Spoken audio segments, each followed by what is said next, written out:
Junior NTR Devara movie అయితే overseas rights అయితే sold out అయితే అయిపోయినాయి. ఓవర్సీస్ రైట్స్ వచ్చేసి ఆసిని ఎంటర్టైన్మెంట్స్ వాళ్ళు అయితే కొన్నారు. దాదాపు 27 crores ఇచ్చి అయితే కొనడమే జరిగింది ఓవర్సీస్ రైట్స్ ని.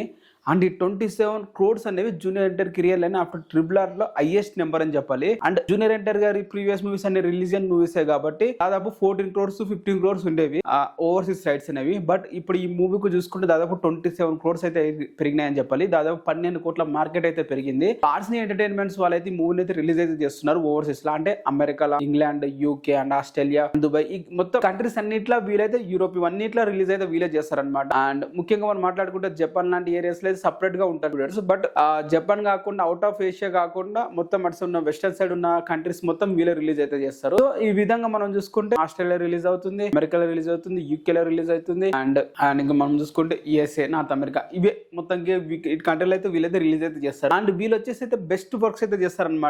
అండ్ మన తెలుగులో ఇప్పటి వరకు ఏ మూవీ రిలీజ్ చేసినట్లయితే దాఖలాలు లేవు. బట్ వీళ్ళు కోలీవుడ్ మూవీస్ అయితే రిలీజ్ అయితే చేస్తారు ఎక్కువగా ఆసిన్ ఎంటర్టైన్మెంట్స్ వాళ్ళు. కోలీవుడ్ మూవీస్ వచ్చేసి అయితే లోకేష్ కనకరాజ్ తీసిన కత్తి గానీ లేకుంటే లియో గానీ మూవీస్ అయితే వాళ్ళే రిలీజ్ అయితే చేశారు అక్కడ ఓవర్సీస్ లో. అలాగే విక్రమ్ మూవీ కూడా. అండ్ రీసెంట్ గా చూసుకుంటే ఏలియన్ మూవీ కూడా వాళ్ళే రిలీజ్ చేయడం జరిగింది. అండ్ ఇప్పుడు మన దేవరం మూవీని అయితే వాళ్ళైతే కొండమే జరిగింది.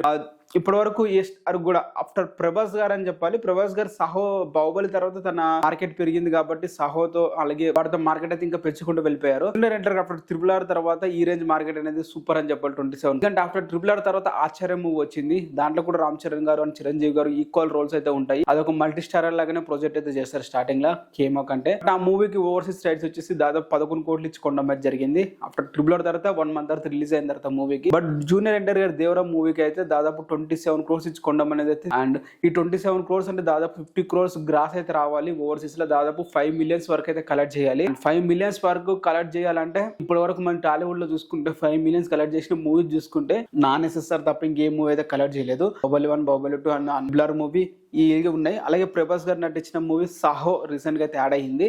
అండ్ దానికి మించి ఏ మూవీస్ అయితే యాడ్ అవ్వలేదు. మనం చూసుకుంటే హనుమాన్ మూవీ అయితే ఇప్పుడైతే యాడ్ అయిందని చెప్పాలి. కంటెంట్ ఉంటే ఏ మూవీకైనా ఈజీ కలెక్షన్స్ వస్తాయని హనుమాన్ అయితే మళ్ళీ ప్రూవ్ అయితే చేసింది ఓవర్సీస్ ఏరియాలో. అక్కడ ఎవరు స్ట్రాంగ్ గా ఎవడు తోపని కాదు, కంటెంట్ ఈజ్ ద మ్యాటర్ అని చెప్పి క్లియర్ గా హనుమాన్ మూవీ అయితే ప్రూవ్ అయితే చేసింది. ఈ విధంగా 27 crores దేవర మూవీ టాక్ గానే వస్తే ఇట్టుగానే అయితే మాత్రము 27 crores అనేది అయితే ఈజీగా 1 week లోనే వీకెండ్ లోనే బ్రేక్ ఏమైనా అయిపోతుంది. చూడాలి ఎలా కలెక్షన్స్. ఇవి ఆసిన్ ఎంటర్టైన్మెంట్స్ దేవర ఓవర్సీస్ రైట్స్ అయితే కొన్నారు. అండ్ అప్డేట్స్ అండ్ వివరాలు మీకు క్లియర్ గా వీడియోస్ వస్తూ ఉంటాయి. సో ఛానల్ ని సబ్స్క్రైబ్ చేసుకుని వీడియోని అయితే లైక్ అయితే చేసుకోండి.